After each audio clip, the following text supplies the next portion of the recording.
funk and when he took over. So, and this rebuild's been going on for a little while now. And I mean, if you're still bad and tanking even into your like into a seventh year, how does that look in terms of your rebuild? I think that makes it a failure. Like, you shouldn't be rebuilding for that long. It's not a healthy recipe for success. Yeah, those are But good points.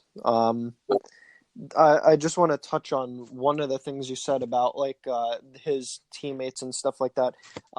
When you look at it, the guys that he was playing with, yeah, of course you're looking at Cirelli and Killorn, but you also have to take into account that with as deep of a roster as Tampa Bay had, what unit were they matched up against like every single game? So they may have been getting an easier matchup in comparison to what he'll get when he's in Vancouver. So that also could have elevated his success level. But then again, I didn't really watch too much of Tampa Bay's games. I didn't have like anything to really look at, and I didn't look into anything about, who they were normally matched up against and stuff. But I don't know. We'll see how it plays out. I know GT Miller is definitely a guy who can work with better players. Like, I mean, he was immediately paired with Kucherov and Stamkos, and those three hit it off pretty big after that trade, after they acquired him at the deadline, and that was their top line going into the playoffs.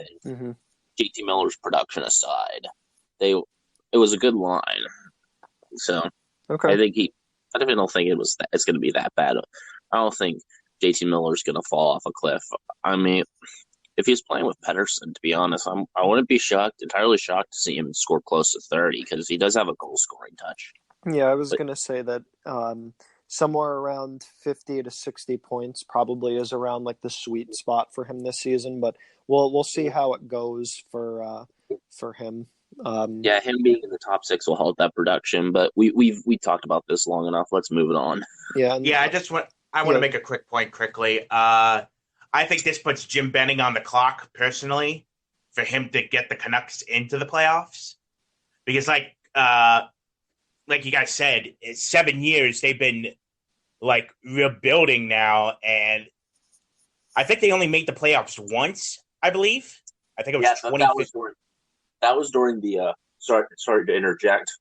No, that was during the Sedin era. But like anybody with a brain could tell you that was a fluke season. They overachieved. Mm-hmm. So, I just think this puts Jim Benning on the clock, and if he doesn't make the playoffs by 2021, he needs to leave Vancouver. But that's just me personally. The next trade, this happened on June 27th, and pretty much a cap dump trade. The Vegas Golden Knights sending Eric Haula to the Carolina Hurricanes in exchange for Nikolai Roy and a 2021 conditional fifth-round pick. And the condition is Vegas receives the fifth-round pick in 2021 if Haula is on the Hurricanes roster past the 2019-20 season, and or if Carolina trades Haula for one of the following: a player, multiple draft picks, or a draft pick in rounds 1 to 5. If no condition is met, no pick will be transferred. So pretty much a cap dump trade with this one. Vegas was very highly over the cap, and they needed to get that down immediately. For me with this Haula trade, he would have been a guy that I would have been okay with the Devils going out and targeting. I mean, we know that obviously Vegas made another trade with Colin Miller. We'll get to that one a little bit later. He's another guy I would have been fine with the Devils going after. Haula's biggest problem in his career is that he's been so injury prone. I'm pretty sure he's missed a decent amount of time with injuries during his career. He's a guy that I think is pretty skilled. He, brings a good playmaking ability to a team's roster. But at the same point, when you look at it, Vegas has a bunch of young guys that they can probably slot in to replace him. I don't really think that it's too bad for them to move on from Haula. I think that it's a good pickup for it's a good pickup for Carolina, and they gave up a prospect and then a conditional pick in order to get him. So, it's decent trade for both sides. I'm not really. I wouldn't pick either side as like a winner on this deal. I mean, Vegas is getting the cap relief that they need because they were like $9 million or something like that over the cap. So that's really it for me on that one. Yeah, like they could have also traded Eakin and accomplished the same thing because he has the higher salary, so they'd be clearing more cap space. But at the same time, Eakin, in my own opinion anyway, is probably almost as maybe not as skilled as Eric Holla, but decently skilled enough. He can put up 40 points. He can play a second line role. Had a career year in terms of goals this past year.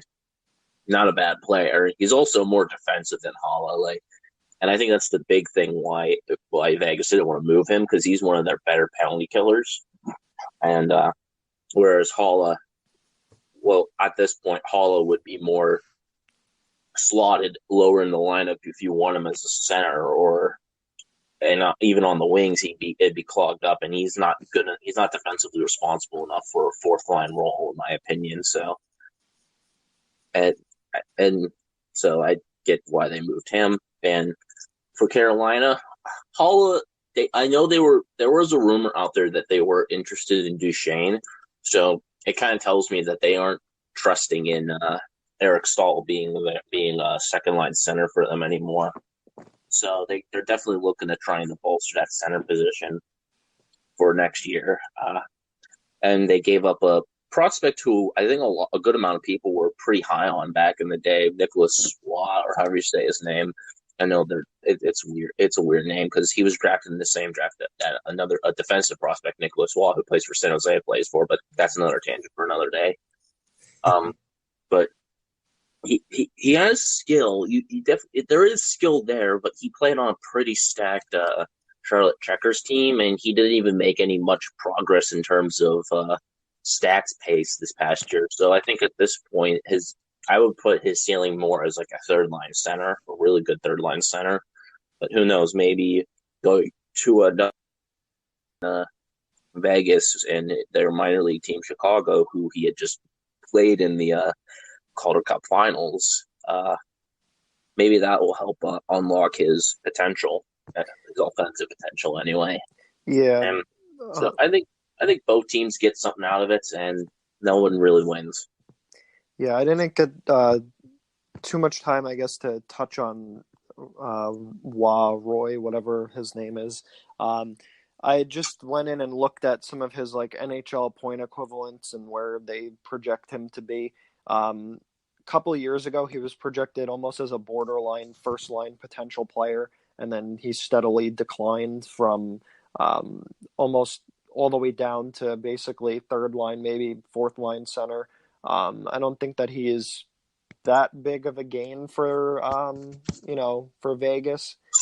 We'll see what they'll be able to do with him, see if they can develop him. I mean, he's already 22 years old, and I don't even think he's even really cracked the NHL lineup for all that many games so far in his career. But I mean, when you look at it, Vegas is just gaining the salary cap space, and that's why they did what they did. Mm-hmm. Trevor, you have anything on this one? Nothing really. It's just pretty much Vegas acquiring the cap space because they initially they were like $7.5 million over the initial cap set, which was $81.5 million. So yeah, that's pretty much it. Just trying to chip away at it.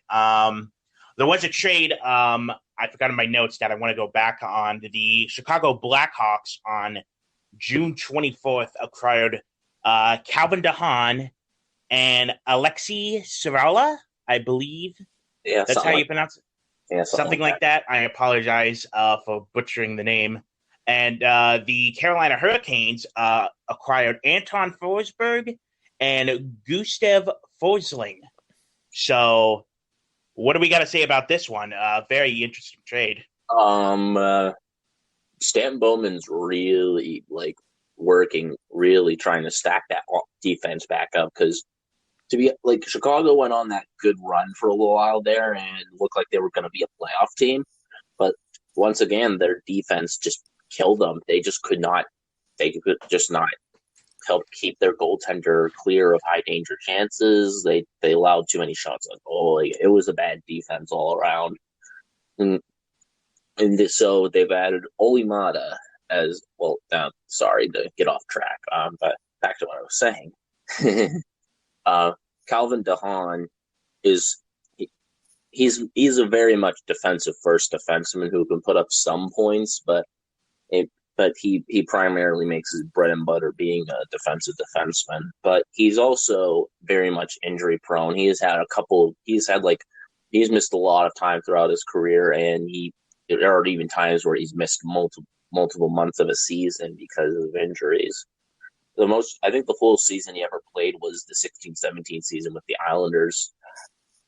But he's supposed to miss he's projected to miss the first month of the year this year. So you're not exactly getting a roster player right now, but if he comes back next year fully healthy when he's ready to jump into the lineup, he can make an immediate impact defensively, especially if you pair him with someone like Gustafsson, who is very much more of an offensive defenseman. So it was a good pickup for them. And Alexei Sarella, he had 30 goals as a prospect for the Hurricanes this past year. He was originally drafted by New York and sent in a trade in the Eric Stahl trade that sent him to New York. I think Sarella's got decent potential. He's been more of a goal scorer in his in the lower leagues. He's primarily a center. He's got a good shot. Good instincts. I think he's a good prospect to pick up. More of a middle six level potential, I think, but certainly not bad for a team that's looking to rebuild. Well, retool anyway. Then you've got but Carolina picks up two glorified AHL players, in my opinion. Well, Forsberg, I think, could probably be a better backup, and he probably just wasn't ready when he was initially in the NHL. But Forsling is just awful. He is just flat out awful in every statistic. Our APM charts aren't the be all end all, but when you look at that, he is like a negative in every single category. This dude just does not have anything nice about him at all. I don't know. Maybe Carolina can use their defensive guru magic and make him somewhat good. I don't know. And I think Forsberg's now a third stringer for them because they made a trade today that we'll get to later. But anyway, I think Chicago gets the better deal out of this one. But at the same time, I think Chicago put themselves in an interesting position because now they have Keith, Gustafsson, Mata, Seabrook, Murphy, and DeHaan now, and you also got Jokiharju, Dahlstrom, Cuckoo. So that's going to be a very blood-hungry defense looking to fight for time next year. Yeah, they really stacked up the blue line. I mean, that their defensive corp, they basically just rebuilt, in the offseason and just through the draft and stuff like that. I mean, Chicago is going to be great defensively, I feel like. With DeHaan, when you look at him, he was a guy last year that a lot of the people on Twitter that are Devils fans were extremely high on, myself included. He was somebody that I really wanted the Devils to go out and grab. I mean, they really needed somebody that was very defensive oriented for defense, for their defensive corps. They didn't really have somebody like that. I mean, you have Andy Green as somebody that can suppress shots and kill penalties, but DeHaan would have been somebody else that you could throw in and take time away from Green and give him a rest since he's a little bit older.